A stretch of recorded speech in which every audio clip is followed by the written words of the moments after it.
So for over 40 years now, the Z's design continues to live on with its iconic lines, low center of gravity, wide track, and short wheelbase. And so today, courtesy of Hanover Nissan in Hanover, PA, I had with me the 2016 Nissan 370Z.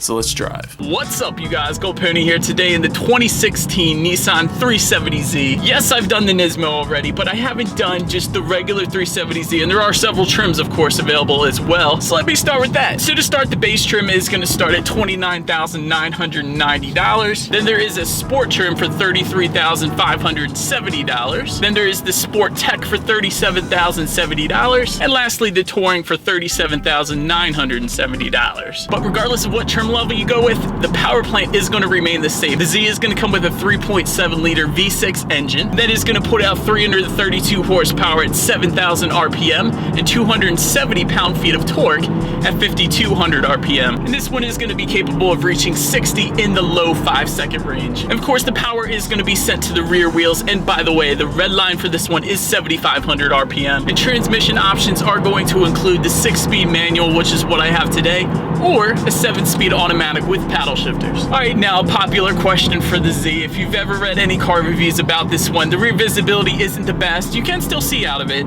but it's certainly not the best. Side view mirrors, though, are great. I do like that. And while I'm just cruising here, the miles per gallon numbers are going to come in at 18 in the city and 26 on the highway. That, of course, is a 6-speed manual, but then that automatic is going to get 19 in the city and 26 on the highway. Another thing about this one I have to mention, having owned an Infiniti G35, which is the same VQ engine and pretty similar setup, there's a traction control button located kind of where my left knee is, and if you press that, that's going to turn off traction control, and when you do that, this becomes one of the best drift cars out there. Anyway, some of the differences between the trim lines. Base trim is going to come with 18-inch aluminum alloy wheels. They're going to come with a black finish, and you're still going to get HID headlights, so that's great.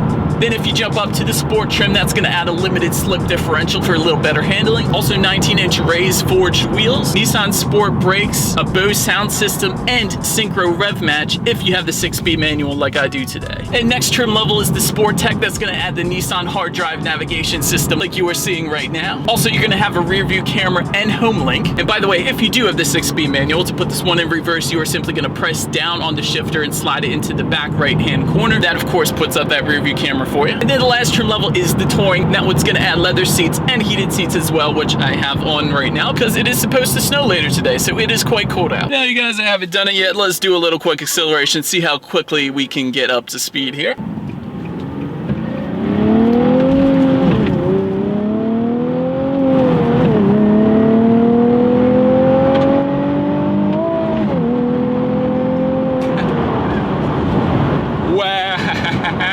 This thing's quite fun. Anyways, another reason I wanted to check this one out today is the styling on this one has always been timeless. My dad had a Datsun Z back in the day. It looked awesome back then. It still looks awesome today with the Nissan 370Z. And I will say, if you wanted to add a rear spoiler as well, which I would personally do if I got this one, there is a really nice Nissan factory spoiler available for this one that goes for $610. So that's something to consider as well. Anyways, that leads me into the exterior, so here we go. So up front to both sides, there's HID bifunctional xenon headlights along with LED daytime running lights as well. And to the sides, there's also Z fender emblems, and I'll also say that on the sport trim and up, these emblems on each side are illuminated by LEDs as well, which is definitely pretty cool. Then when it comes to the wheel setup, every trim level is going to come with this staggered setup. For example, on the base trim and the touring trim, there's actually 18 by 8-inch wheels up front and 18 by 9-inch wheels in the back, wrapped in Yokohama Advanced Sport high performance tires. Then on the sport and sport tech trim, there's 19 by 9-inch wheels up front and 19 by 10 inches in the back, wrapped in Bridgestone Potenza high performance tires. And now since I'm here, I also thought it was pretty cool that I could just keep the key in my pocket, and to unlock the Z, I would simply press on the silver button here once, and of course to lock it, the same thing. Just pressing on that silver button once will do the trick. One of my favorite things about the newer style Z are those rear wheel arches, because in my opinion, it makes the car look so much more aggressive. And then also, that LED lighting did carry on to the back as well, which looked awesome. And now while I'm back here, there was of course the dual exhaust setup finished in silver, and the sound on the Z was definitely well done.